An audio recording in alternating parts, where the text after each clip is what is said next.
TS 10th class board exam 2024లో ఈ question అడిగాడు. అర్థమెటిక్ ప్రోగ్రెషన్ సిరీస్లో 4 times of 4th term equals to 8 times of 8th term అని ఇచ్చి 12th టర్మ్ 0 అని ప్రూవ్ చేయమన్నాడు. సో మనం nth టర్మ్ ఫార్ములా తీసుకొని a+n-1 ఇంటూ డీని తీసుకొని 4th టర్మ్ని a+3d అని n-1 కదా, n-1 అంటే 4-1 3d. సేమ్ 8th టర్మ్ ఏమవుతుంది a+7d.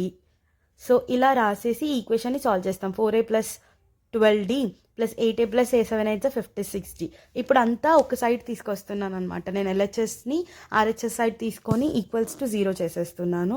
సో దీన్ని సాల్వ్ చేస్తే 4a plus 44d equals to 0, పైన కూడా 0 ఉంటుంది. సో 4ని కామన్ తీస్తే a plus 11d equals to 0. So ఇప్పుడు 4 కామన్ తీసినప్పుడు a plus 11d equals to 0 ఏమవుతుంది, a plus 11d equals to 0 అవుతుంది.